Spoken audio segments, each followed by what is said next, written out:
So, Sassy, introduce us to the people, the matchup, and what to be expect from today. Okay, so the map is Dry Arabia, of course, Wow. Ooh. for starters, and on the south side we have B, 3D B, as French, and we have 3D Cat on the north side playing with the color blue, playing as the Delhi Sultanate. So now, what I can tell about this matchup is that I favor French here. It's like by favor, I always mean like 52 to 48, like maximum it's 55 to 45. Mm-hmm. It all comes down to the spawns here most of the time. But the thing about Delhi is, in my opinion, if you have a strong cavalry in feudal, you can play against Delhi in feudal. Mm.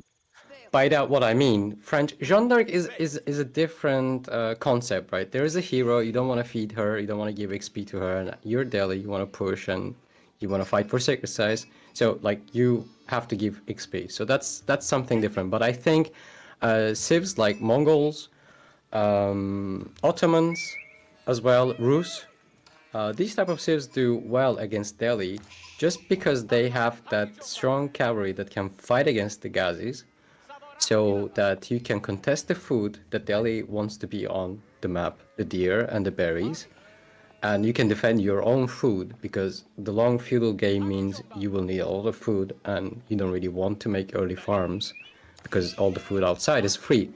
So it all comes down to in that way about the sheep number, which is thankfully it's less impactful now since the patch. And here we see B going with 2 scouts, and actually just today, a few hours ago, I had the French game against Delhi on Dry Arabia, and I tried the 2 scouts. Mm-hmm. So I like this, if I can explain this, because now French Town Center produces the scout faster and produces everything faster, right? So it's 22 seconds right now, if I'm not mistaken, for the scout instead of 25, and you make villagers 3 seconds faster from the Dark Age. So you naturally get ahead in economy and you can get the economic upgrades. And you have the knights, so your first knight against Delhi is not going to achieve much because Delhi is not going to be on stone, most likely, and they won't be on gold. They'll be only on berries, and that will be like super easy to defend for the Delhi player. So instead of that, you can just afford to go 2 scouts, try to get as many sheep as you can, and then you just get your economy upgrades because Delhi is going to get them. And you're French, you can contest that because they're cheap. And then you just try to get the good fights and win the game, I think. So I like the 2 scout approach from B here. Yeah, the 2 scout approach from B definitely. Oh, the thing is, it had a good idea behind it, but the number of sheep just tells us a very different story. Unfortunately, even though he had the scouting advantage, or well, the number of scout advantage, he didn't get a lot of sheep here. So for B, this is actually... Oh, did I just accidentally switch them? Ah, it's fine. We'll survive. Let me just quickly select all. And I see here we have a lot of dead sheep. And the other ones? Attached. Oh, he did pick some up at the end there. But we do see that's quite a big difference in sheep numbers that we saw initially. And I think the man might have been panicking as well. Yeah, that's not great. That's not a great feeling when you play 2 scouts and then you don't even get the half the sheep on the map, like let alone getting a lot of... I mean, you can still use a second scout for pushing your own deer in. I think he's about to do that, and you can disrupt your opponent's deer. But it's not a great feeling as French right now that you see your opponent has berries in the north corner of the map, which is super hard for you to reach and super easy to wall in for your opponent. And your deer is on the left side of the wood line is going to be harder to protect. So from the start, as French, I wouldn't be too happy about this. And he's already on berries, which doesn't Yeah. feel great. Yeah, he has to push those deer in. Otherwise he can't yeah. Otherwise he won't be getting food and he won't be getting knights. The difficulty when you're playing against a civilization like Delhi, you get to that point in the game where they just have this huge presence on the map. And as French, you are usually the commanding presence. But with this amount of food that he has, he's just not going to be that present. And this is going to, ooh, he brings the sheep home, but now the villagers are already, like you said, they're already on berries, they already are not having a great time, and the first night does come out, but because of that slow food situation he's had, he hasn't been able to queue up that second one instantly like you'd usually be able to. And he does not feel able, oh, he doesn't get those extra boys here, but he will upset this deer pushing by killing all of these. And that is going to put B in a very strange position, as he would need to move forward to get this deer. And he needs food. Really Yeah, he needs. play here. Yeah, he needs food, and it's actually I'm smiling because I actually had the exact same situation just today. I was pushing my deer in with the 2 scouts, and well, I didn't kill the scout though. But yeah, this is when it's kind of sad, because you should be already having your second knight out, so this knight wouldn't lose that much HP, and you wouldn't be pushed back. But still, it's still okay if you're able to defend the villagers, because it's next to the gold, and the deer is like much closer now, so it's a lot easier to defend. That micro though, did you see how well he's controlling everything? That villager, staying alive. There's another guy coming in, looking for the villager. He just protects it. Okay. That villager survives for now. Oh, these villagers are spicy though. They're not backing down from a fight anytime soon. Yeah, but the problem right now, as French, you would have, is that you don't know if your opponent is like going for more Ghazis behind this. You see the Ghazis coming in, but you don't know what they're adding after, and you don't know when they're moving out with their scholars for the sacred sites. So because you want to have the map presence contested against Delhi, so that you can maybe get the snipes on the scholars, which will be great for you. And because of all that idle time, he doesn't have an archery range yet, I think. Yeah, this is that moment where the Delhi Ghazi Raiders are super scary, but you're waiting to see what your opponent's cooking. And even though he's cooking, you know, archers or spearmen, those are very different responses from the French player. You have to respond to this very, very carefully. And he is losing Ghazi Raider here and there, so it's not like Cat is completely running circles around him, but he's causing a lot of idle time. And if he loses this knight too... Oh, he does. That is such an expensive loss compared to a Ghazi Raider. Yeah. These early losses against Delhi really hurts the French player a lot, because every knight that you lose, or every HP you lose on the knights early on, means that you're not going to be able to move out on the map, and that's what we're seeing right now. And these villagers are so idle right now. The thing is, they are putting up a good fight, but I feel like at this point, if they had textiles, they could have probably taken another beating or two, but they're doing some good work. The thing is, the idle time between all those fights is so invaluable for Mr. Cat. Yeah, but I gotta give it to B. It's a lot of pressure. So early on, it's a lot of pressure, and he only lost 1 knight so far, and he still has the composure to delay that sacred site with the scout. Meanwhile, while this is all going on, and actually gets a kill on the Ghazis there. Now, this is also, as most of you guys know, if you play Delhi or any serve that needs to go out on food, you know that this is where you punish them. These knights, because they're not so plentiful in numbers, they've had to stay in the base and defend these little villagers. But now this is also the time for Cat to move out on the map and get his food. And this is also the point where B can go and punish him. But the problem is, if he tries to punish, he moves these knights away and he puts himself in a lot of danger. That scout absorbing the first hit from the spearman, really good for B to do something like that, because the scout can heal himself up. For now, the knights have not joined that ability just yet. But we do see B going for his own spearman, so this should be a pretty good matchup for French from here on out.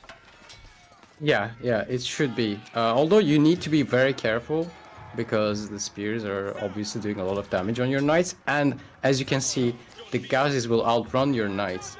No matter how well you're defending your villagers, we might see 1 or 2 go down here. Okay, that's just 1 right now, right? Just for now, yeah. Yeah, and this is what happened. Yeah, this is what happens. All those knights are low HP now, and the spears from French is not a bad call here. Chivalry coming in. That's great because you definitely need that for those 3 low HP knights. You want these spears in this type of situation. Like if you don't have enough food as French in this scenario, you probably want some spears so that you can leave your base with the knights. But the knights are low HP now, also so you can't leave the base and just go for. I mean, look at Delhi's food. It's on the left. Those berries. If 3-4 knights just show up there, then that's a game changer. But Cat knows it, and he doesn't let him just leave his base, and he engages the knights every time he can. So if he decides to raid, they won't be coming back. Like those knights are not coming back home alive. So that's what he's doing. He's like keeping the pressure on, which I think is the correct play right now. And it's gonna be hard for B to get out of the situation because the Delhi is on 3 sacrifice now. And this is also going to mean that Delhi is going to do that awful thing that we face on ladder, where you're just like, okay, Delhi has a big army. They're okay. I have time to recap these sacred sites, but you do not. Because this is going to mean that this guy, behind all of this, he's buying food. He's using that gold, the free resources from the sacred sites, to just get further and further ahead. And this is where Delhi starts to snowball, and where they can even decide to go for castle at some point without you being able to punish it. Because we do see this from these armies. French is just not able to keep up with the numbers of Delhi. This deer pack that he's so desperately clinging on to is just not returning the same as his berry expeditions are doing. And he's also going on the deer now. Yeah. Oh, a good Yeah, little but snack. right now he can start to push out, but he has to be very careful. He has enough archers now to start one-shotting those spears. And as I said, the knights are great at fighting, they're great at everything, but they're better than horsemen at raiding, in my opinion, because those 2 knights are about to hit the wood line, and he's going for the berries in north first. That's sneaky, and that's a big gamble, those deer on the right. If Cat realizes it, those villagers are dead, and you probably lose the game from there. But he got a decap, so he must be feeling kind of okay now if he's able to protect his right side. But Cat is still very much, we can see on the minimap, he's very focused on the left side, killing those villagers, but those deer are about to run out. Now he does have this army spread all over the map, so he's going to be able to do some damage here. But this could also be the moment that Cat decides to push, because Cat needs to make sure that he punishes for being so far out. And as those things connect, the villagers are in danger. Both of these sides, Knight's doing amazing work, but at the same time, so is Cat. Cat is just collapsing right now, and he's ready for this fight. Oh, he needs to get those villagers out. He needs to get those villagers out. Okay.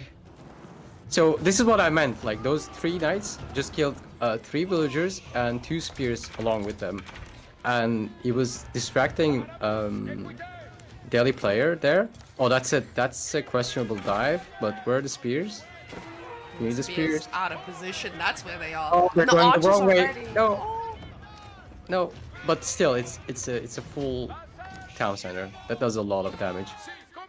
That's a bit questionable because he could be just going back and defending the raids a lot easier than this attack, I feel like. At this point, you don't want to tower dive the French, especially knowing that you might lose a lot more than you're gaining from this situation. But guys, remember, as a French player, this is tick-tick-tock, and the food is running out pretty soon. We do see that the sheep are, the numbers are getting low, but he is setting his eyes on the bull because he realizes, hey, this cat man has not punished my deer. His eyes are not on this side of the map, so I should be able to get this bull for free as well. Yeah, I'm curious if Cat has a market, if he's buying some food now. Yeah, he is. He's been buying left, right, and center. Yeah, he just bought again. Yeah, the price went down, right? Yeah, he just bought again, I think. Cat is just producing and feels like he's like, I'm in feudal. I've got the Tower of Victory buffs in my bag. I might as well just use them and keep pushing. Yeah, that also comes down to what we spoke in the first place about the food, right? So the Delhi gets free gold, and they're not using their gold for anything except just buying food and wood when they need to. So it feels like their food lasts a lot longer than it should. Because Ghazis aren't cheap units, they aren't your everyday horsemen. But they do have a lot of food available for them.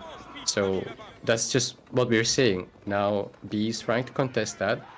And this is what I talked about. Like these knights, when they're grouped together, going out for a raid, they won't die. And they will just do the damage back and then get back safely, and then you will heal them. And in the big numbers, you can't have that many scholars as Delhi to heal all the Ghazis. So this is all good for French now. Because all these knights are just going to heal now. He didn't lose anything. He just caused idle time and he took out HP from the Ghazi horsemen. Ghazi raiders, sorry. And now he's getting ready to have a big fight. He's grouping up and he's looking for that fight because he knows he's ahead in economy. They both lost around the same number of villagers, 4 against 3. And you're French, so he's ahead. He got all the eco upgrades except the horticulture and the melee defense, so they're kind of equal on almost everything. But his army is just better, and that's not enough spears from Delhi. That's not enough. And they're about to have a big fight on that food, because that's very important, and I think we're going to see a very big fight there. And this is, unfortunately, he did leave him for a little bit too long. So these Gaza Raiders are going to have to make magic happen. The spears are in position. Even though that's not a lot of them, it's enough to ward him off. And we see these archers being collapsed on right now. These archers are trying to focus fire, but these Delhi archers are just not doing enough damage. They are focus firing the spearmen, and the spearmen do get targeted. But that's so bad for Delhi. He's gonna lose everything. He's gonna lose almost half of his army is gonna die on the way back, and that's what French was looking for. He might have captured the sacred sites again, but you just don't have the firepower to take down this amount of knights. The knights are just made of steel. Yeah, the knights are good in feudal. They're one of the best units that you can have. They're great, and look at the spear numbers. This is a very common mistake, in my opinion, from Delhi players or most players playing against French, thinking that they have enough cavalry to stop the knights. But the larger the numbers go, it's better for French, because that's a lot of tanking power there. That's a lot of HP and that's a lot of armor.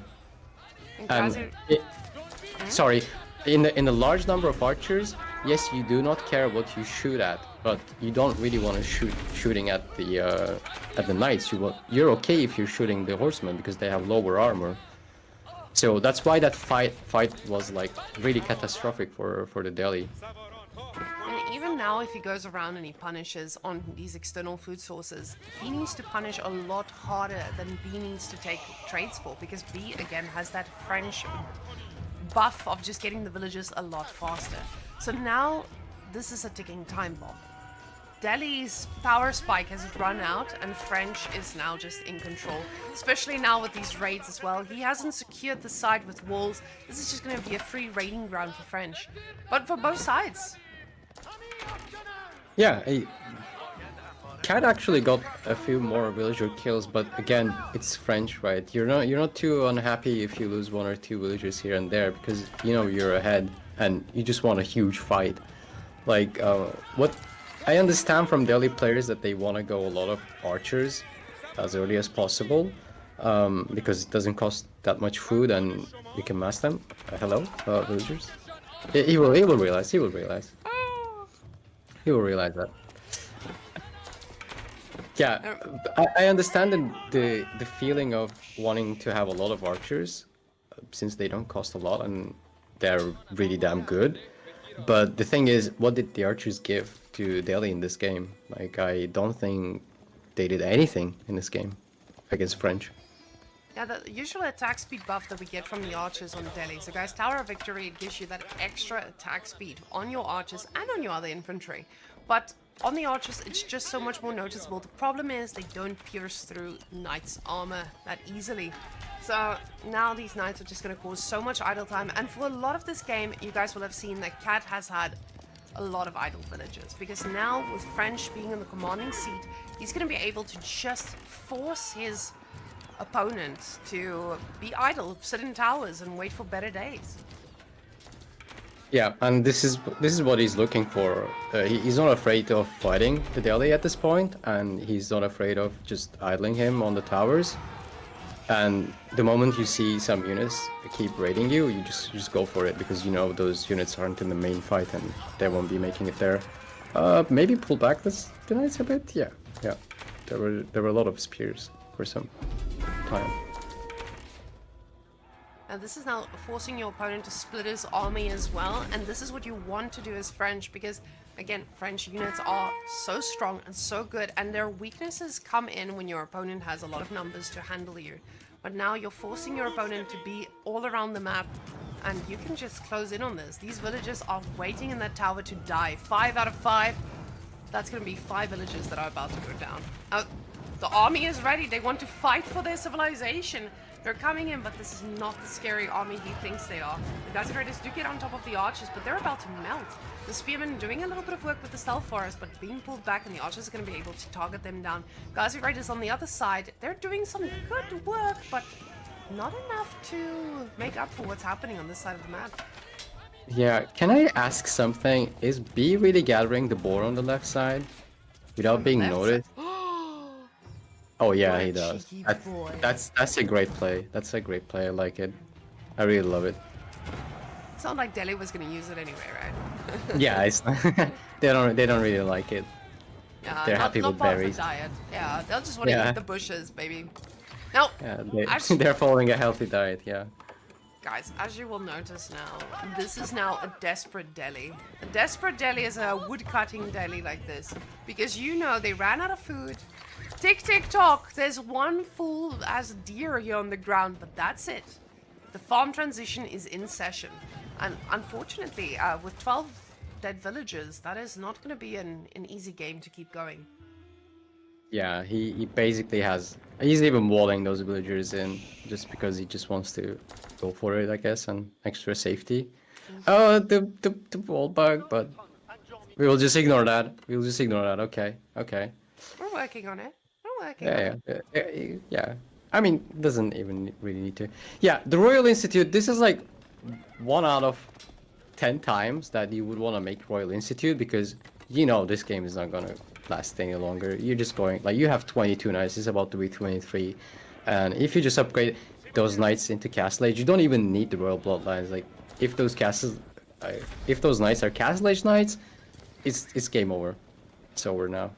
Yeah, and Yeah. you can see he's instantly upgrading his knights, upgrading his archers, but he just needs to, you know, Cat is trying to do some damage, but B knows, oh, you can try, sir, but even if you do some damage, I know it's over. Goodbye. Yeah. See you next game. GG. GG. Very well played from both players. Just like that, B's in the driving seat. And guys, let me go allocate the man a win. I just need to go find the button. Oh, never mind. Never mind. I see our admin has given it to the other player. Let me just go fix that bad boy up. B gets to win, and we're going to be going into the next game of B versus Cat. Sad day for Delhi. Delhi just didn't pack the snowball well enough, guys. Oh, really well done there, Sassy. Oh my goodness. You analyzed the game like a boss. Learning, learning, learning. Learning. Yeah, thank you. Well, it was a good game. This is like this is the best part of AoE 4. I feel like because there's a lot of things on the map itself that you need to worry about and you need to pay attention to, and there's like full of action, right? That was like 20-minute game, right? Yeah. Approximate, but that was just like pure action and just being aware on the map and when to move out, when you can defend and when you can attack. It was like constant pressure from Delhi early on, and that was a beautiful game. And I think this is the best part of AoE 4. Well, the great part for me is the fact that Cat, again, someone who hasn't really broken through any of the top 8, he showed that he was able to keep B under control for a little while. He was in the driving seat for a bit, but I think B just held on long enough and he was able to push back. So, yeah, but aside from that, what are we expecting to see from HRE and Malians? Because honestly, as someone who plays both these civs, I'm scared both ways. Oof. Yeah, I think I would favor HRE here. I think I'm not sure because Because if I'm playing HRE against someone that's like, let's say, top 16 or like top 10 even, and I think Malians can just like hold HRE easily. Yeah, I think it's 50-50. I'm not sure. HR is super good. HR is OP. If Crackety's out there, I agree with him. Crackety, you're right. HR is OP. It's so damn broken. It's like the Byzantines and HRE, in my opinion, is like the best two civs right now. And but still, the Malian is Malian, right? They got all the units available for them except the all the siege and the hand cannoneers and all that. In feudal age, so and their javelins do decent damage on the man-at-arms, so they can easily defend. And yeah, I'm just excited to see this game, how it plays out. My biggest concern here is this map pick. I'm honestly so impressed. I'm joking. So we are seeing the usual map pick of, as we know, Dry Arabia. Very big surprise. I'm really glad you guys have joined for this massive surprise that we're encountering here today. Now, guys, I know the map pick is nice and boring, I would say, but not boring in a negative. We're used to seeing these in tournaments, and it's definitely something that I'm learning from a lot. I just know that a lot of people are not always entertained by the water map. So guys, we're giving you something relatable. Now, I did somewhat find a way to mess the names up going into our next game. So guys, for a second, you will be seeing an incorrect score, and then we'll be hopping in to the next one. So guys, are we ready for the next matchup of B versus Cat? Yeah, we are ready for this game, and I'm genuinely curious. Okay, B likes his second scout, which makes and the barracks opening. Okay, they're both opening with Something some spicy. unique, yeah, something spicy. They're both cooking. So forward goal for Malians and against the barracks opening, that looks great for Cat, the HRA player in blue.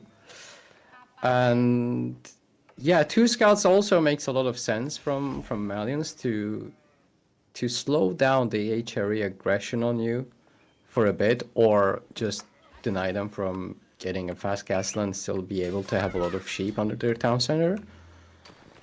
But I'm curious to see if he's going to make a barracks now to defend his, because he's not making more houses. That looks like to me he wants to make some donzos to defend.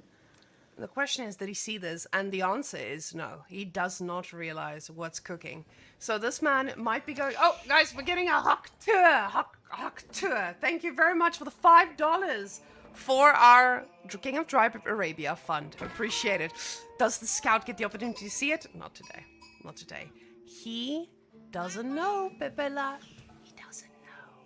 He doesn't know. He doesn't know. And if HRA makes, I think, 5 or 6 spears, I'm not 100% sure, they can take down the pit mine quite fast and maybe one house along with it. And yeah, he's about to find out, and let's see what the response will be from the B. The problem is, even though they are able to take this down, B is able to get enough gold to go to the next stage. So B will be able to age up, get the archers out, and slowly push these back. Do you think... he wants a tower, or he just switched all the villagers to wood. He just switched all of them to wood. Maybe he wants to just get a tower under the TC range so that he can defend the pit mine. I was gonna say, if he starts making donzos to snipe these spearmen out, it's just gonna be a Dark Age battle, and honestly, I'm living for it. I love a Dark Age battle. Yeah, I love it too. I love Dark Age battles. Some people find them a bit meh, but I like them. But at this point, as Malians, I don't think you go for barracks because your opponent already has like 5 spears. You will never be making enough to engage that. He's going for the tower.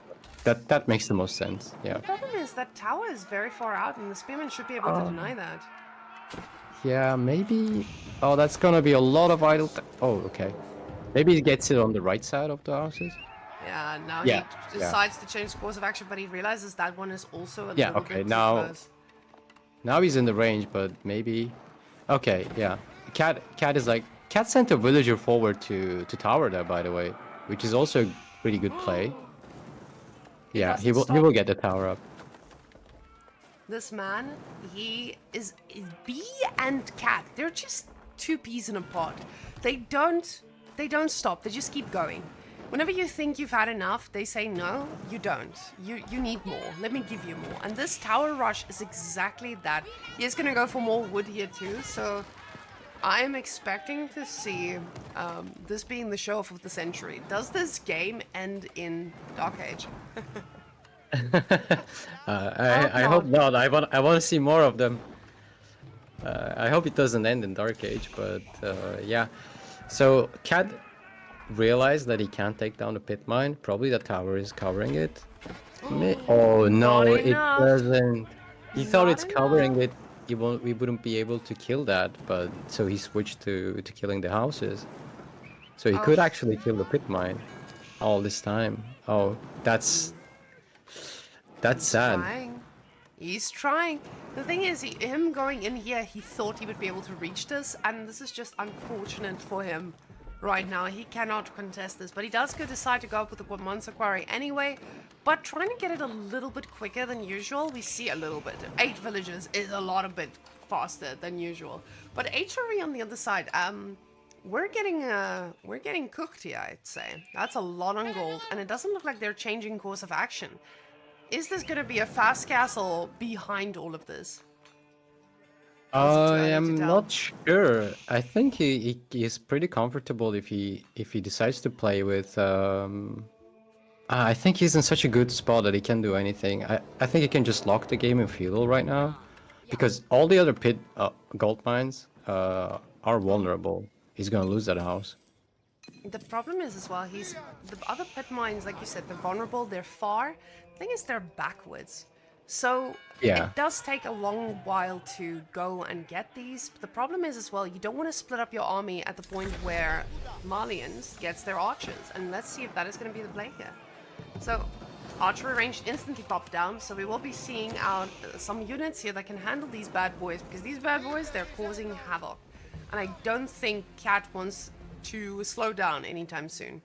But with the amount of golds, we're still just seeing some man cooking castle.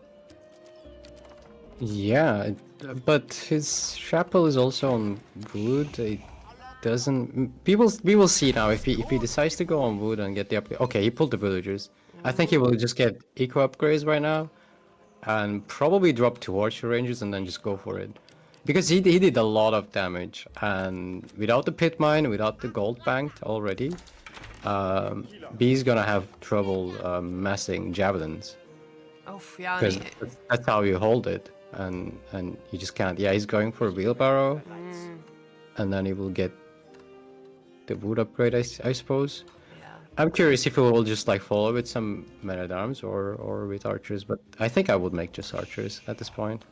Like, the HRA is so broken that they made a lot of spears in Dark Age, sent 1 villager out, and still, thanks to the prelate, they aged up around the same time, and they're still fine. I know B had some idle time and building the tower and all that, and building all those houses, but still, he made like, what, 6 spears, right? He made 6 spears, and he was like still aging up, like, at the same time. Now, what Yeah, I do 2 archer ranges coming up. What I do like about the fact that Cat has adapted, he did see, okay, I'm running out of food, I might need to change the initial game plan, pulling those extras off of gold, only leaving 2 because he did overmine a little bit just to get those upgrades. And now this is going to be a really difficult thing for B to respond to, because again, he opened with an archery range, so it's not something that will handle this bad boy in any way easily. So he does have to go back on his backward but mine, but getting up this blacksmith now means he could just go for that siege engineering and get the tower down. But Cat is in the driving seat, and we see what's in production right now. We have speedy archers, and if you're an enjoyer of the Whammon stream, you know how we feel about speedy archers. Those things are deadly, they're awesome, and they're gonna chase down any army on this map. Yeah, and I like how Cat just killed some of the deer on the left because he knows that they both just spent some food. Actually, he himself just spent a lot of food, which is also good for HRE to force some reaction early on, because the Malian is going to. What are they going to do now? Are they going to make cows or are they going to go on berries? But he's just farming. Like he already has 4 or 5 farms, and the mountain still doesn't have any cows. So this is looking really great for HRE. I mean, B is trying to capitalize on the fact that the focus is so hard on the forward pit mine, on the forward gold mine. But with the 2 backward golds, he actually has a chance at just securing his gold income for the cow transition. But the problem is, you don't want to do the cow transition when there is no other resources. You're really just playing with time here because HRE just snowballs. They pack that army so nice and thick. They move towards your base and they do not take damage. The problem is now with these men-at-arms that are mixed in between, he could easily just get these upgraded and get on any other resource that this man tries to push out. But we do see the second mill, or is this the first? No, second mill being popped out. He's gonna go cow. He's going to make cows or he's going to get Castle Age archers to deal with this? Because his resources look like he wants to go castle because he didn't throw up a second range or anything. He didn't make a single javelin thrower. He's going Farimba and Castle Age archers to defend this. I think that's good. What a day I like to be it. alive. B, it's never disappoints. V just knows how to keep things fresh. I had no idea. I feel like I called like an absolute trash noob, not noticing that this man is cooking all the way to castle. And the fact that this Farimba is here, we know that the Farimba just gets these upgrades at the speed of light. So let's quickly see what the vision looks like. Yeah, no, he's fully aware of what's happening. The tower has vision. He also managed to push one deer back because he's about to run out of food. But all he needs after the Farimba is gold. And he already has the archer range. He will get the upgrade from the archer range because you don't want to waste the time on Farimba on the upgrades because you also just pay gold. So you just want to get the upgrade from the range and produce the units 5 at a time from the Farimba. And yeah, maybe this was a great call from B. I'm not sure. Instantly, Because- as you said, the archers are queued up. This is going to be destructive. And just like you said, the archery range producing these upgrades instead of the Farimba. Very nice. Yeah, your Malians, you get the veterancy upgrades a lot faster than other civs. So The problem is you can't lose villagers now. The thing is, you don't want to engage at this point because you're still waiting for your upgrades, and this is so risky. But the +1 is about to pop in, and these archers are going to do a lot less damage. The thing is, the men-at-arms are here to tank, so the upgrades are finally kicking in. But I actually don't know. The numbers are looking kind of scary from Cat. Oh, yeah, the numbers aren't there. I think that was a bit premature engagement. But he felt like he had to do that because he's about to go run to his gold. And if you don't have the gold, you can't produce out of Farimba. And he's just villagers left, villagers right. He's just avoiding the losses. Apparently, idle time is not a thing. the idle time, From as the long as other they game, stay yeah. alive. No. Yeah, of course you want them to stay alive, but the cat is almost Castle Age. Yeah, behind all of this, Cat has been pushing, he's caused all this drama in the base, and he's going for castle behind this. And obviously, we're gonna be seeing our normal little gold, how can we call it? The gold factory, I would say, because this man is gonna be able to snatch up all these relics. The cathedral gets dropped and our gold factory is in production.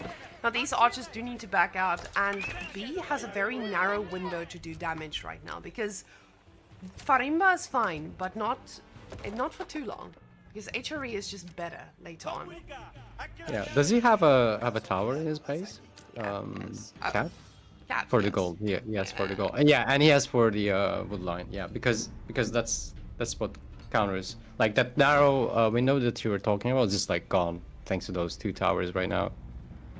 Yeah, Because the archers can't just dive under those towers. archers are unfortunately not like javelin throwers that can take a punch from any tower thrown at them. Yeah, and he already prepared 2 stables for the age up, so That's gonna be hard for B to just move out. In general, it's too hard to move out against HRA because they're faster than you, and if you're out of position, you just say goodbye to half of your army on the way back. But we do see that B behind all of this. He's like, I should probably start getting some passive food in cows. And the Farimba is just not doing what we've seen it do about a year ago. But Farimba, really good time to use it as a counterplay, but just not able to get that value from it that he needed, as he took the engagement a little bit too early. Now, behind all of this, the farms are set up, or not completely, but there's still a solid food economy from our HRE. And this is going to mean that even though our Malian archers are plentiful, knights are better. If you have a castle knight on top of an archer mass, you don't fear much. Yeah, he's getting his +1 defense against ranged units only just now, though, and that's a lot of archers. I'm curious if we missed. Did he get poison arrows yet? I don't think so. he did. No, I don't think so. We're gonna he go didn't. take a quick look. It's just too expensive. He needs to make more archers. Yeah, and that's a bit, in my opinion, maybe a bit questionable from B to just go behind the base. He needs to find some value for those archers because I'm pretty sure the HRE tower can see that. And the problem Yeah, is, he sees it. Yeah. the problem with these archers is he knows he needs to get that value. And I think he knows that this is a ticking time bomb. The knights are out, he's seen it with these archers too. So these guys are just going to do some damage around the map. And these guys are dying. Unless he gets a bunch of villager kills, this could be it for B, because that is a very expensive army to lose. So he does go around, he might target fire some of these villagers, but none of them get a kill here. Yeah, he hasn't killed a single thing yet. He caused the idle time and he's keeping the army at home so he can get some relics. Meanwhile, yeah, that's a problem. That knight is a problem on the gold mine. Oh, that's gonna hurt. That's a lot of things going on at the same time, and you don't have walls, so you're vulnerable to knights. No, not like this! Not like this! And this is the problem with pings all around the map. You forget that the ping at the bottom of your screen might also be a secondary attack, and that's something Cat is doing perfectly here. He killed about 600 villagers here, and the knight is not looking at stopping anytime soon. Now they're gonna come in for the push. Yeah, that's rough. That feels bad. That feels bad for B. Yeah, I've lost too many units like this. I feel traumatized just watching this. Cat is definitely living up to the sly tactics of any Cat-like player. He's going to be finding out these units are also out of position, and look at these veteran archers just going to be hitting the floor very soon, and the knights are just ready to chase them down. These guys can be turning around, snacking on more archers coming out, but the knights just don't care. They can just go right through. The archers are getting their poison arrow upgrades now, but unless those poison arrows include extra spikes, grenades, and any other fun things, I don't think he's going to be able to clean up this army. Because behind all of this, this is a 3-relic HRE. Oh yeah, and ahead in economy, ahead in military, ahead in relics, and look at the pings on the map. It's just, there's a knight on your gold, there's a knight on your wood line, you're losing your army. I don't see a way out for B. Yeah, Cat just showing that even though B has been the top contender in the 3D clan, he still has a thing up his sleeve, even if it started out with a dirty old tower rush. So I am calling it a dirty old tower rush because, guys, well, not a tower rush. What is that thing called? The barracks rush. Oh my goodness. And was it beautiful? Yes. Thank you very much. I realize now I accidentally, because I'm doing my own production here, I have accidentally moved stuff around. And I've accidentally deleted the game. So I need to fix that in my scene. So Sassy, if you could go ahead and just keep the chat entertained while I click the buttons, that'd be great. Yeah. Sure. So the next matchup, oh, it's actually very interesting. I didn't expect that from B. That's Japan. And I know a lot of the people in the community loves Japan and also hates Japan at the same time.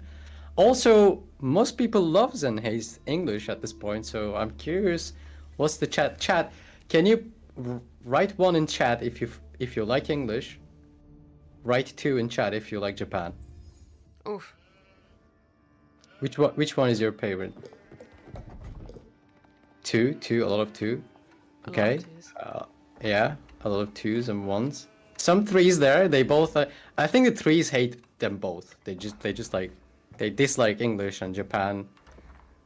Those civs most. Well, that's very much relatable. I think most people that do find out of English's existence were always a little bit traumatized by what we see. So, no, we're definitely going to need to see some stops being pulled out from our Japanese player to take this. But I don't know, I feel like Japan is just so good on hybrid and water, but is Yeah. it good on land against English? I think that's been a topic of discussion as well. I would like to be English in You would Dry like to- Arabia against Japan. I would like to be English, and there are a few reasons for that. Yes, it's quite hard if the Japan berries and the goal is at the back, so you can't do much. But you can always play the council hall and the king. You can play both. You can play aggressive on Japan, because in feudal they don't really have much going on for them, unless it's like 20-minute feudal game, and that's really hard to achieve as Japan. Like Japan, very long feudal when you get like 12 farms and the TC upgraded, a bannerman, maybe the second bannerman. It's actually good, but the problem is getting there. And how are you gonna get there against civs like English, against civs like HRE, Delhi, Rus? It's just you just can't get there. And yeah, it can be hard for you to push into Japan, but if you see that, then you can just play King and 2TC and then be fine with that. We probably just want to hold off the initial push from Japan in Castle Age and deny the relics as much as you can. But the thing is, the English army is very strong, and especially against Japanese army, it's very very strong, because your composition with men at arms and crossbows does like super well against Japan. I feel like most of the time, and yeah, I'm curious what they will do. I'm curious to see if B goes for second scout now. The question is if B is going to be able to actually get enough food to outlast the English Chad. And I'm a little bit worried. The thing is, there's so many choices for English as well. Now, guys, I am quickly going to test the scene because I believe I have found the button. But I need to check if everything is going to be okay. So give me 1 second. And now it's working. I don't know what I did, but I feel like I clicked 600 buttons and it still worked out all okay. So guys, we're going to be heading into the game after I steered completely into the wrong direction. But we do see a double farm opening. Is this a beastie build, Mr. Cat? Mr. Cat? Yeah, that's great. Oh, B is also starting with the house, but not getting the upgrade yet, I think. No, it doesn't seem like he's Oh, he going for the doesn't get that. Dawara. He says, I don't need that extra villager capacity of carrying and getting them berries. I'm going to be relying on all my early game sheep and just go from there. No reason to spend all them wood. Okay, I have a question for you. Do you think Japan's spawn is good or bad? Just the initial look. Just like, don't think too much about it. Just the initial thoughts. I think it's okay. Like, just from Yeah. looking at it, it's okay. I don't think it's awful, but it could have been better. Yeah, it What could have been did you- better, but I don't feel like it's too bad. Yes, your second gold is there. It's very bad, but you have another gold on the left, which is very easy to wall, I feel like. You have backberries. You can always fall back there. And the deer is like the safest deer in the world that you can get. And your wood line is also super safe. So like in the beginning when you launch the game, like when you go into the game and then you're like, oh no, my gold is forward and my berries are forward and I'm playing against English, it can feel bad a bit. I understand, but I don't think like his spawn is like that bad. And Cat is killing those deer because he knows that B can just push them in without any interruption. That's a good play. Great play. The thing for Cat as well here, this is just gonna offset B's plan that he might have, because we see he also went ahead and didn't get too many sheep from all of this. The thing is, both of these scouts were kind of busy, so I don't think either of these players are gonna come out too far ahead with the sheep numbers. Now, the reason I also didn't think that Japan's spawn is too awful is because this is a very standard gold from Japan. I feel like you can easily do what you usually do with Japan. You get a little tower, you got your things going, Yeah. but I would have said that against the king. Now that I've seen a council hall, I'm a little bit scared for B here. I think it's still okay. It's fine, but I'm just curious how he's going to get the gold banked up. Maybe he plays Yumi, because since maybe he expects to be pushed off the gold, maybe he plays like veteran archers because they're fast. If he gets the numbers up, all the longbows are gonna die. All the Manatram, few of the Manatrams are gonna die to them. The good thing about that gold spawn is there's a wood line on the left, and he can actually just protect it with like one tower from his gold. So usually you need like 2 towers outside your gold to protect against longbows because they have super good range, super long. And yeah, I'm curious what B's plan is, and if Cat is going for like fast rams or he's just going to mass his units up, like he plays like some upgrades first and then go for it as he hits the castle age, or is he going to just make a fast ram? We'll have to see now. And we do Okay. see that the answer is getting a barracks and not producing any longbows from the start. Now, usually when you do see someone macroing up their resources like that, we get a few instant longbows coming out, rallied across the map. But he knows his opponent. Ooh, he knows his opponent, and his opponent is good at responding, but the archery range play is in session. So getting this barracks out is actually something that he did blindly, and Yeah. it is not the right move because you could have had 3 extra longbows here. We do see the pop cap also coming in very clutch, as it did delay that longbow an extra while as well. Yeah, yeah. That longbow is in dangerous hands. That's moving across the map. This is all happening because his scout wasn't around the bee's base. That's the second range, right? So now your barracks is kind of he's even making the second spear. So like all that investment is just gone to waste. So I always when I teach people, I always teach them. They always ask me, okay, I need to scout, but I don't know when to scout or like what to scout. You just make a tour around the base of your opponent. While you're aging up, you will see their landmark, and you will see if they're going on wood, how many villagers they have on gold, and if they're going on stone. So now he has to pull back because he just realized it with the scout, and he's not gonna make more spears. But if he was there while he was building the archer range, he could just cancel his barracks and not make any spears at all. So this is the time when you scout your opponent, guys. You want to scout them as you're aging up and as they're about to hit feudal age. You want to be around their base to not have this situation. Now, the real question that I have is here, is he just getting the stone to get the bannerman so that he can go for Yeah. the push himself? Yeah, he does. He does. He has the time to do that because remember the barracks. If he's aware of it, he has the time to do that because it's very tricky from the English perspective actually, because if you don't have the numbers to kill the Yumi yet, which he doesn't, then all your longbows are gonna die because Yumi are just super fast. They're like HRE ones.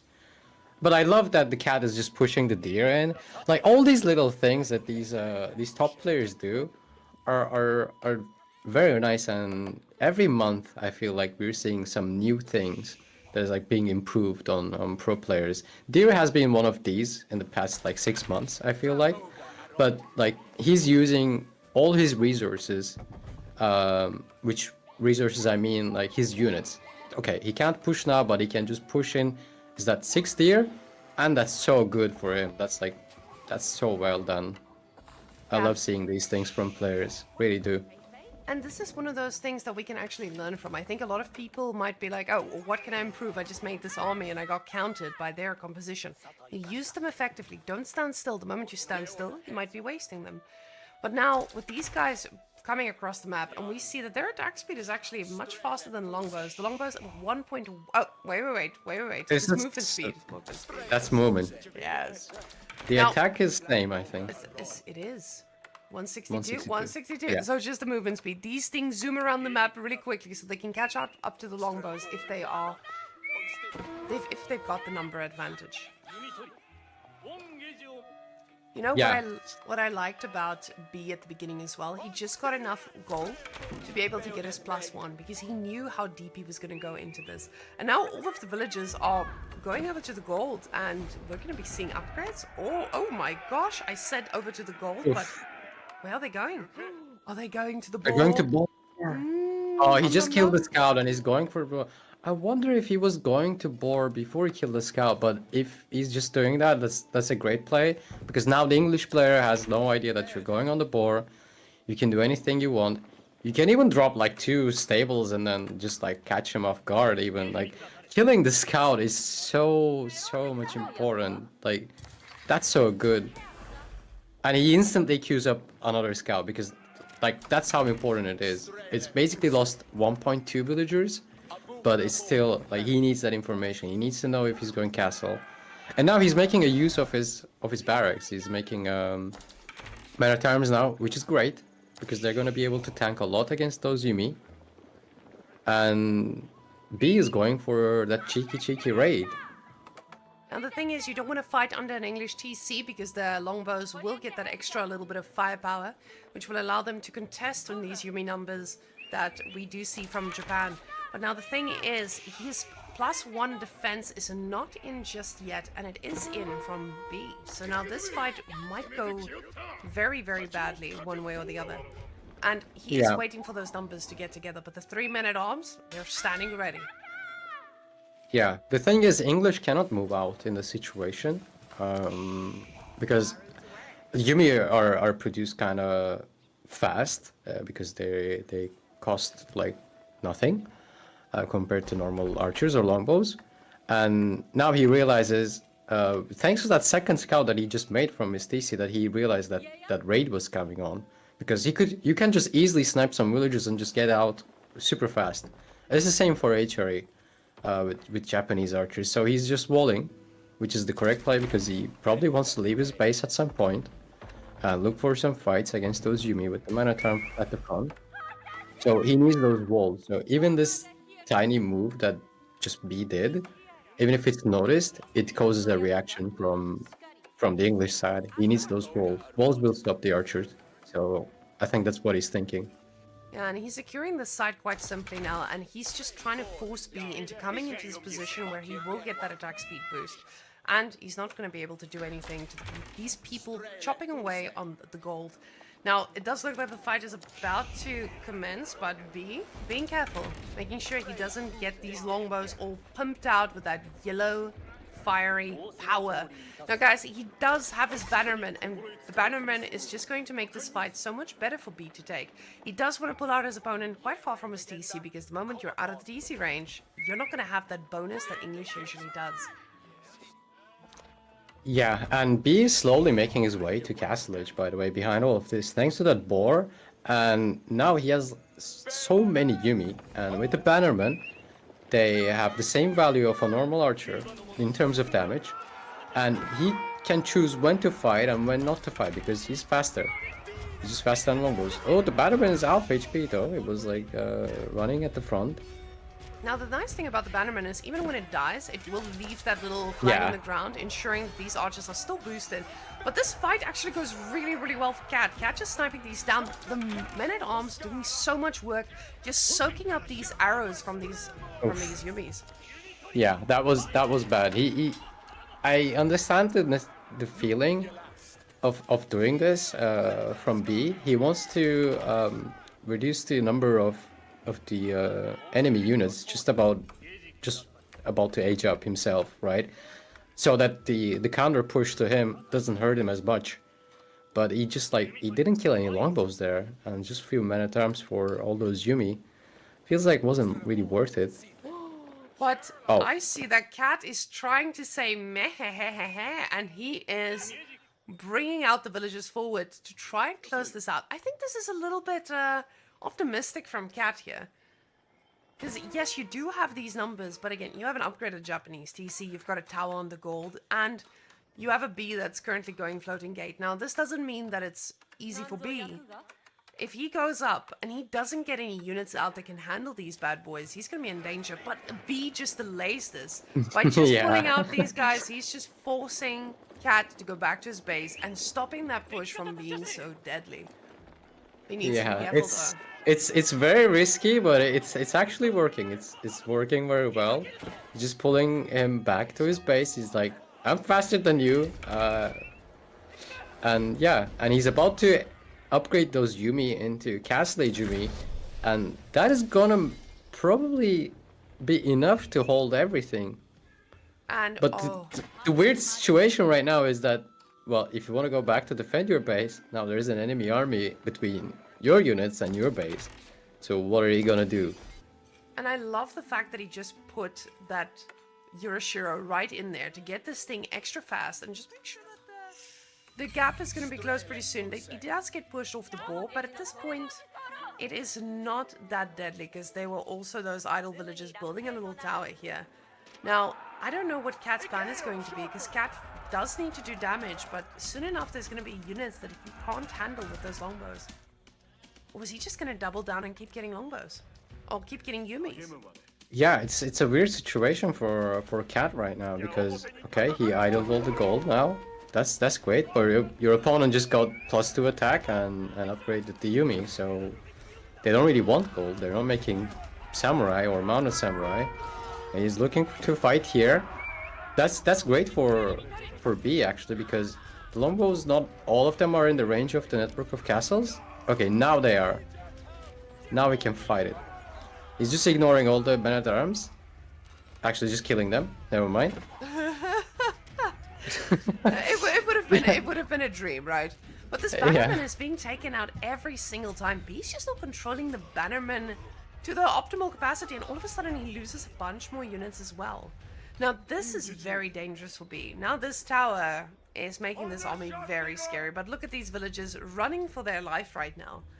And I'm honestly not sure how B comes out of this alive. The thing is, Cat doesn't have the ability to kill him now, but I feel like with a few samurai here, we could clean up these longbows in no time. Yeah, I mean, I would love to see some like just not many, just like 3 mounted samurai from B. That would just clean that up or help a lot. And I think that fight in the center that he just had wasn't really necessary, and he still has the gold on the left. I don't know why he's not going for that one. Now, the thing is, this is the unexpected, and we're dealing Yeah. with B here. And B is the kind of guy who would do what you wouldn't expect. Thing is, Cat knows B. Cat knows Yeah, the man. Cat- He knows what he's Cat cooking. Cat knows what's up, and yeah, he's about to lose more villagers. Loses the monk. This might be an overcommitment a little bit from Cat, though, because you're fighting under a tower, and it's good. You're picking off things. You're getting a little bit of damage done. You did idle the villagers too, but now this is what I'm more focused on right now. This is That's like half of B's economy. That hurts. That hurts to see. Because he's Castle Age, right? And he was getting passive stone, and his stone is at the back, so he could just go for Springle Towers, like on the other gold, or a second tower on this gold, and a Springle Tower would just easily hold it. I feel like. the villagers are fighting back. They're like, this is my gold. And they're trying to get all these boys down. With the Yumi representing, they are able to do so and get back on the goal. And just as you mentioned, if he gets a tower 2 here, this is going to be a much easier thing to handle. Now, he is cleaning up these small little raids from Cat, but Cat doesn't look to be going to castle anytime soon. He knows that he's got B under control in a way, but he needs to be careful. If he doesn't... He's Yes? getting the RAM upgrade. He really doesn't want to go castle. I don't think he wants to give him any breathing room. And there is the stable. That's the stable coming up. Because Cat actually can just get a castle age if he just stops making anything for a minute and then needs to shift some villagers to gold, and then he'll get castle age in like a minute and a half if he does that. But he's just going for the rams. He's about to drop like 3 rams almost. The problem is, if you get one of these bad boys out onto the longbow mass, I don't feel like this amount of longbows is going to be able to handle 2 or 3 of these mounted samurais. Mounted samurais are not something to be discounted at all. I know that you have a lot of longbows, but with the amount of damage that a mounted samurai brings, and you not having any spearmen to be able to poke right through them, you're going to be in danger. Yeah. And the economy Yeah, and is still quite even. Sorry, yeah, go ahead, sorry. No, that was it. That was it. The thing is, those longbows are going to do 1 damage per shot on those mounted samurai because he already has +2 armor, and Cat has +1 attack on the longbows. It's 7 attack against 6 armor. So having the +2 armor in this situation is very important against English, because right now you just reduce the longbow damage by like 50%, right? Like from 2 to 1, it's just great. Like those mounted samurai are not gonna die, and they have 230 HP. That's 230 shots from longbows. So you need 200 longbows to one-shot them. That's great. That's not gonna work. That's not something that's going to work out for him at all. These mounted samurais just running right through them. They don't give a damn. They're going right for the kill. And that's the problem when you're playing with longbows. You need that spear support, because the moment the horse transition is on your face, it's so hard to come back. Now, there are these wonderful boys doing some damage here, but they're going to need to do a lot of damage to make this worth it. We do see the spearman switch coming in, trying to control this, but these Yumi should be able to target fire quite a bit of them. But we do see the spearman making a massive difference at this point.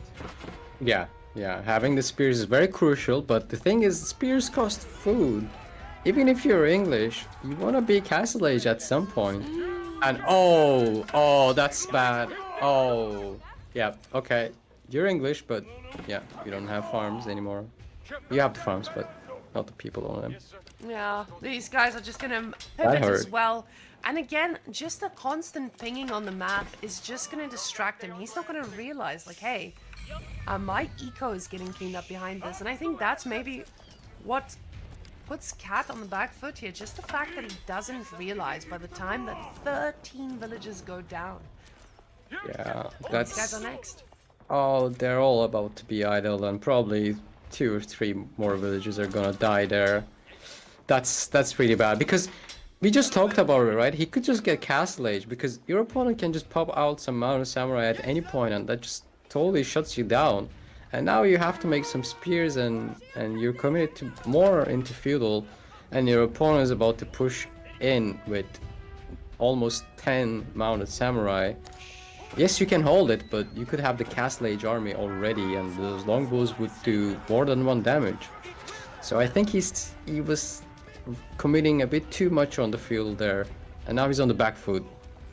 Yeah, now you have a very scary Japanese army knocking at your door, and these mounted samurais are just trying to collapse on your army. The thing is, this can go both ways, right? B can now lose all of these units here at the front, but if he pivots back and waits for English to age up, this is going to be such a unique, weak position for English to be in, because those upgrades are going to take a while. The men-at-arms coming through, and he is trying to target fire some of these. Some of the Yumis go down, but now the mounted samurais are on top, and they are ready to enjoy a healthy serving of feudal age units.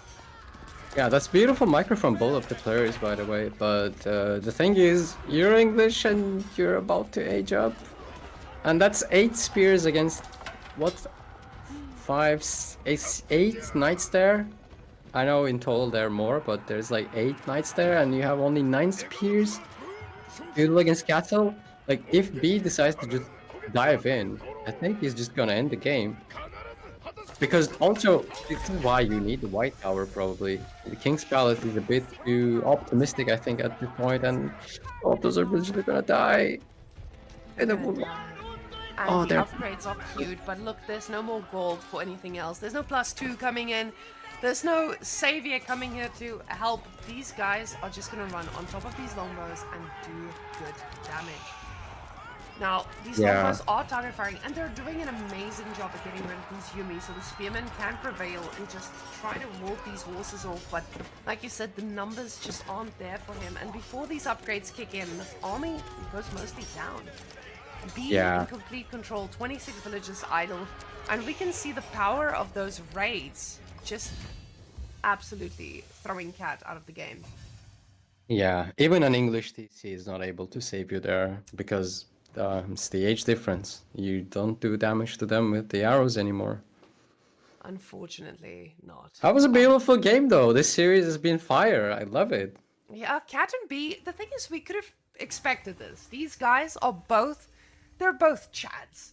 They don't shy away from anything. I feel like with B's inactivity recently, I know he's looking elsewhere at other games as well. So his focus might not be on AoE as much, but this paired with the fact that Cat is also familiar with his teammates' playstyle, he knows you're gonna go in that secret gold, sir. And he's gonna go and punish it. And then what? Now, guys, we will be moving over to match point now, with B leading the board 2-1. Our final matchup, China versus Ottomans. And Sassy, take us into the matchup, please, sir. Yeah, What's the map? I- First, what map are we playing? the map we're playing is, surprisingly, this time, is Dry Arabia. Wow. Dry Arabia, guys. Foggers in chat, please, let's go. Wow. I think it's the best tournament map pool ever to this day. Only Dry Arabia. I think Blade also has done it before. Yeah, that's great. Beautiful map we're playing on, and we got B on the east side playing with the color red and as Ottomans. I just went because I realized, guys, I know what's happening. I know I need to switch the player names. I'm doing it right now. Don't come for me, guys. Okay. Never I'm mind. keeping the introduction going on. Okay. And we have Cat, 3D Cat on the west side with the Very color blue playing as the Chinese. And interestingly, this time he goes 2 scouts with the Chinese. He really wants that sheep, and he really wants that bonus from the Chinese scout that you get. The extra vision in Dark Age, actually extra vision in Tang Dynasty, if I'm not confusing the names. It's the first dynasty you get as Chinese, before the Song Dynasty. And you get extra vision on your scouts. I feel like, can I bring this up? I feel like this is a bit of outdated bonus that Chinese has right now, and I don't see any reason to Chinese to keep this bonus on their scouts anymore. Because if you remember, everyone used to start playing with 2 scouts, and the Chinese wasn't able to make imperial officials from their landmark. Now they can make the imperial officials from their landmark, and plus they can make them for cheaper. So Chinese was having a hard time playing in that meta where everyone was going 2 scouts, and the scouts also was able to just deny villagers from gathering some resources. That was a horrible meta, I have to admit. And they had to have some extra vision to cover up for the 2 scouts. That's my reasoning in my mind, in my own world, okay? And now, as of today, I see really no reason for China to keep that bonus anymore. I just wanted to say that because it's a huge vision. It's great. But yeah, back to the matchup. That's just me. Can we just appreciate the amount of sheep that I've just selected? Do you realize how much sheep our poor little Ottoman player got? And that bonus just showed his power. China absolutely just using that vision bonus they got to pick up all the sheep on this map. So I'm quickly going to switch this again so you guys can see that's 19 sheep on the Chinese side to the 5 of Ottomans. And him going for the Sultani Trade Network tells me that this is going to be a really tough game for him to be able to stay ahead with the food. He's going to need to go out there on the map. Luckily for him, he's got the backwards steer. He's got another backberries. He's pretty safe. Yeah, he's pretty safe, but his landmark choice is on the gold side here from the Ottomans, and he got like only 25% of the sheep on the map. And his deer is already just kind of messed up and he's like moving there, but yeah, you need like 2-3 mil probably for that. Or just wheelbarrow. Now we see him ahead on the economy count. That's because first is 2 scouts Chinese, and the second is you get 3 traders from the landmark, so that also counts as the economy for the Ottomans. So that's why he's ahead in economy right now. Don't be confused, guys. And China is about to get more imperial officials, so it's gonna be closer. They will be also counting as the economy units. So now it looks very tough. He's even pushing deer in. That's so greedy. Cat is hungry today. Cat is really hungry and he's doing amazing work with these. The fact that he doesn't eat the sheep, he's like, I have enough at home. Actually, I'm drowning in it right now. So this is a very far deer to be pushing in. Oh, and they're gonna push it right on top here. We're gonna have the double deer back with the barbican. This is one of the juiciest barbicans we can see. Although, if you put it a little bit back, we would be able to protect the gold as well, because we saw what B did last game. B raids, and him getting Safahi, I don't think he's gonna play any way different this game. Yeah, this is like a dream Chinese start. You got the Barbican on the north side of your base that protects 2 deer packs and the gold and even the berries. You could just count that in too. And the south side you have the easiest walls in your life. And yeah, you don't care about the front stone and the gold. You have the gold at the back and you got taxes. So this looks great for Chinese right now. But B is not messing around. He just dropped 2 production buildings and he's making Sipahi and archers. And he wants to push these villagers off the gold now. And I'm curious to see what the plan is going. Oh, the spy is gonna get that villager. That villager's gonna die. That villager's gonna die. Oh, that range. It's beautiful. The problem is he's not going to be able to get gold. The barbican that he placed this far forward didn't mean that this gold is secured at the back here. So if B does play with the Spahi correctly, he should be able to deny the back gold as well. We do see the barracks being dropped now, so this is going to mean that we will be seeing a few little spears. But guys, Sapahis, they have 4 legs instead of the spears 2 legs. And by my very, very intricate leg calculations, I feel like Sapahis are just going to be able to control this so much easier because of the legs. Yeah. The more legs, the more power. Yeah, don't skip the leg days. Yeah. So B saw the outpost blueprint there from B. He wanted to tower his gold, but I think he just realized now that he has. Yeah, that gold isn't 100% safe, but it's behind the Barbican and behind the base. It's like on the edge of the map. It's gonna be very easy to protect it. Oh, that scout is gonna die. Oof, and it's gonna die. And at the front here, it just feels like B is putting enough pressure. See, he gets the scout, right? But B is doing so much work by just controlling this. We see the 2 villagers saying, hey, you know how Ottomans is kind of nice, but let me tower rush you.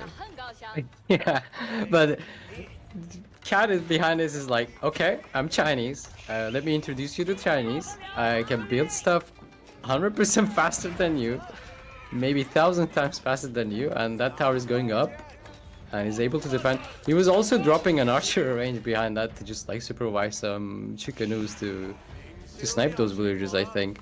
But that's a nice reaction, just an idle time that he just forced. So that's good. But the problem is... And he's getting the meta now, and he's like just going crazy with more units.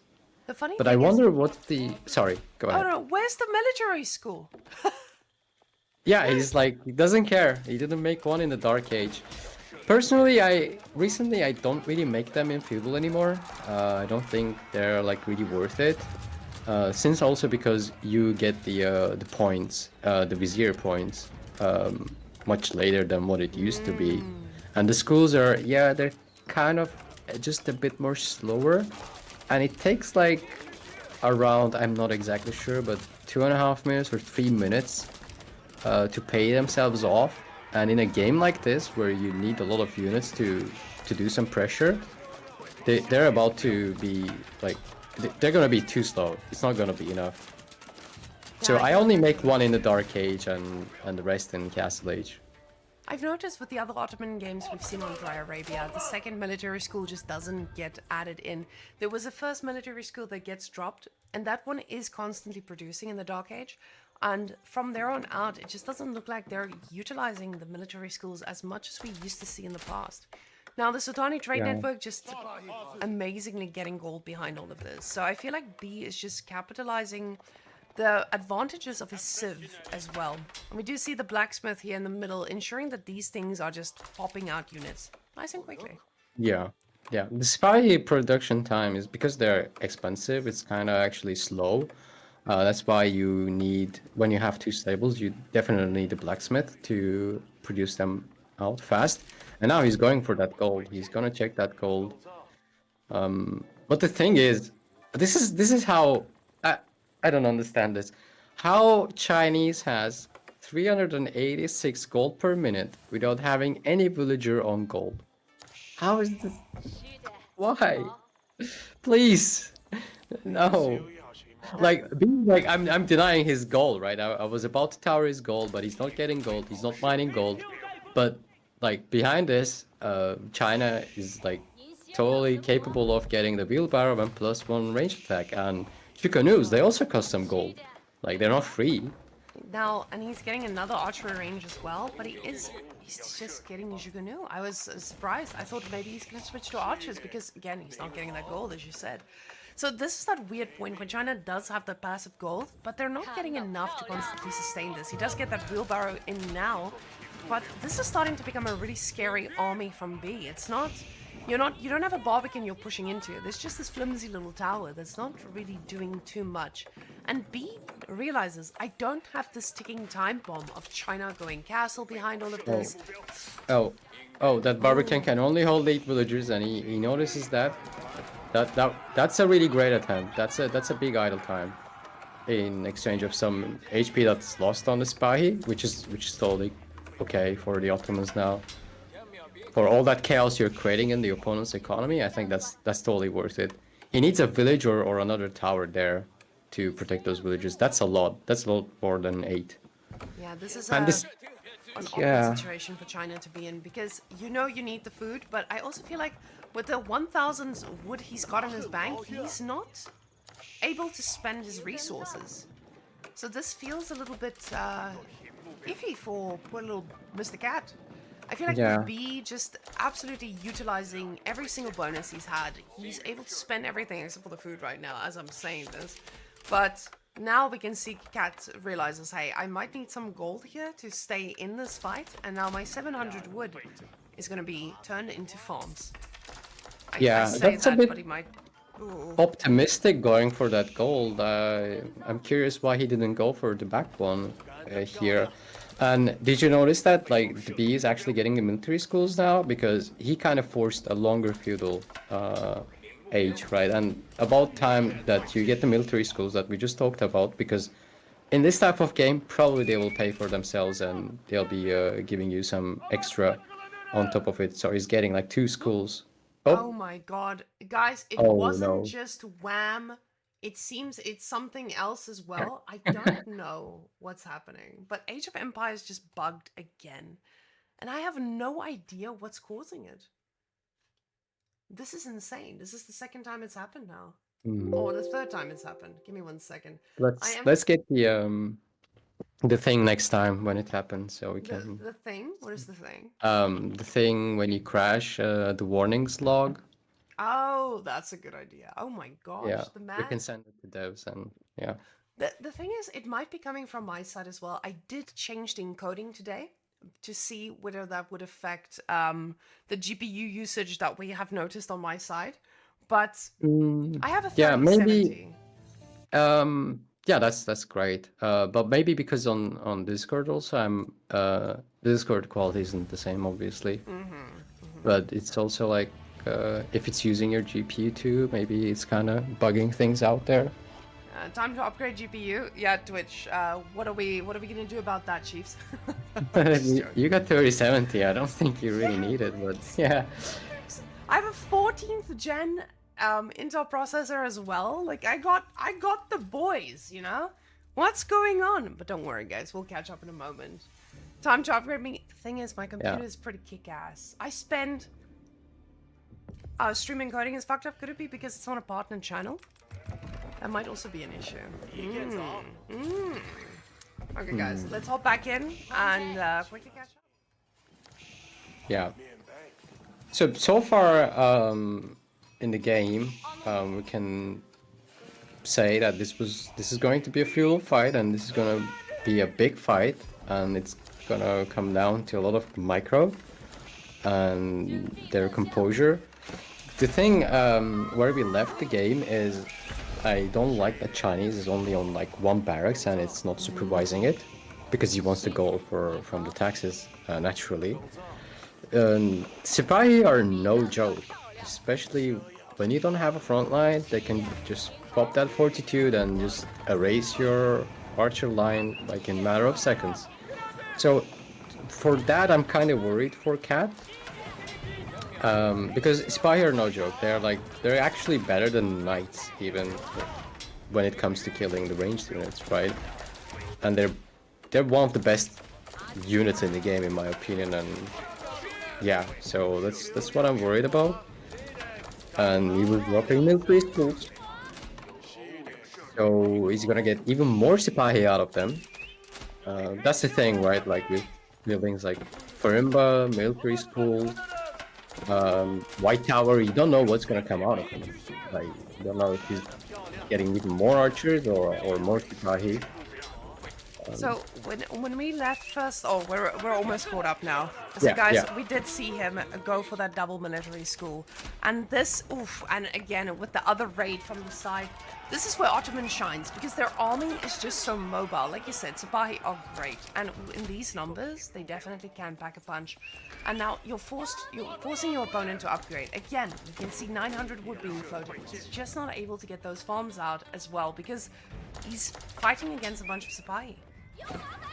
Yeah, and that is a bit questionable dive with the archers under the tower. Yeah, I think that was a bit unnecessary, but he's forcing him to just split his attention to get that idle time in and get the Sipahi number even more up.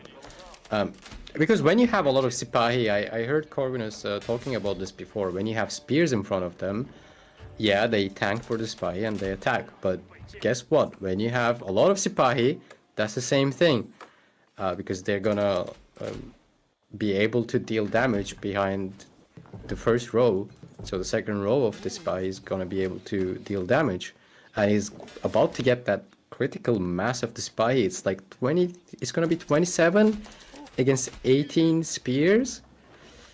That's gonna be tough. And the problem is, it's not just the problem of only being 18 spears. This is a fully produced army with every drop of resources versus an Ottoman, versus a China that's currently selling wood to try to get more resources to make units. So it's just not the same value. And now with these bad boys being added, military schools are just going to outvalue China. Yeah, and the positioning for Cat is actually a bit weird there. He has to stay in front of the wool line because that's between his Barbican and his gold now. So that's why I also don't like the fact that he went for that gold, because he has nowhere to kite back. Like he literally has nowhere to kite back right now. Like it's not like buildings where you go in and protect yourself from the cavalry, because like if you're not able to use all the surface area that's available for you, I mean, look at this army. It's gonna be really tough, and that's also dangerous for the Chukunu player, that they can overkill a lot when they're grouped up. So if they're all shooting like one unit, oh, he got Imams. He's going for it. That's the death Going push. for it. Oh, and the spearman was so far out of position, and it just feels like these archers are focusing him down. Oh no. Yeah, he just engages. He doesn't care. You see, like, this is what I was talking about. He doesn't care if the spy is fighting the spears because they do well against them. They're not terrible. He has Imams healing that Mehter at the back, even though a tower is focusing down the Mehter. And all his archers just melted all the spears, and he's just going for it. I think he got it. He's gonna pop the fortitude, and he's going to eat all those chicanoos along with all the villagers, and all the villagers are idle there. That's a disaster for China. China is just not going to be able to recover from something like this. You can see the army numbers tells a very, very scary story. Even though they're fighting under a Barbican, the economy damage that comes from this is just massive. The idle time, the units that he cannot replace because he doesn't have this gold. So even if B loses this whole army, guys, the reinforcements are waiting. Well, remember what we were talking about the military schools? Tick-tock, tick-tock. Yeah. Now the economy count is close. Yes, it's China. Yes, they still have a lot of resources and imperial officials. But the thing is, Ottomans have invested into military schools now, and they will be able to pump out even more units without spending those resources, that food and wood that you spend, because it's valuable right now. It's been 17 minutes. We're in the 18th minute now, and oh no. He's focusing on the those spy are low HP. He can get out of there. Okay, he will be able to get out. But Oof. just the ability of China not to transition here into any sustainable food sources, I think this is turning the game on its head. If he was able to already say, okay, I have my economy set up, I can just sit back, let my farms do the talking, but the deer's finished. Now, Yeah, the deer is finished.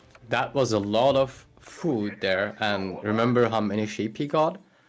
That was a lot of food for him, and now he just doesn't have it. B can just go for, can even go for Castlage at this point if he decides to do so, but he just got the ram upgrade, and he's gonna go for round 2, and I think this time is gonna be even harder for Cat there. Because he's struggling with the food economy right now. He spent all that food on canoes and spears, and they didn't cut it. the difficult part as well is, you know, the Ottomans didn't get any food, but you weren't able to punish them because you know that he was pushing. And like a great person once told me, sometimes the best defense is an amazing offense, and that's exactly what we're seeing here. The insane pushing from B just caused him to be able to go anywhere on the map, get any resources he needed without being punished for it, even though he only got a handful of sheep. Yeah. With 5 sheep he got, he's able to do all of this. It's very well played by B. I think at this point, really well played, and he, like, the dive was a bit wasn't really unsure. I was really not sure about it, and the fact that he caught them in that position in the wood line there, that made it so much worse for Chinese units there to be able to fight, like, but all the spy were able to just deal damage and tank all the fire. So yeah, he just drops 2 rams and he's going for it. And now you can see the units are also, he's having so many in queue. Oh, fight is happening, but these Yugunu have no chance. The Mehter needs to be focused down this time as well, but honestly the Mehter just seems to be taking no damage. It doesn't look like any of the fire is going to be focused on this man, but Yeah. they are doing good work. And behind all of this, we see what's happening. Oh, B is like, this is not even my final form. It's just like, I got like 10 more Sipahi behind your economy right there, and I'm still able to kill all your units under your towers. This is very well played by B, and he's about to take it. There's no stopping the Ottomans from here. Yeah, Ottoman death ball has now been packed, and it's just gonna keep rolling into your base. And the villagers are finally pulled off of wood after they've depleted everything. Still 1,300 wood in the bank. The man was not able to transition to his farms, and B takes down his teammate Cat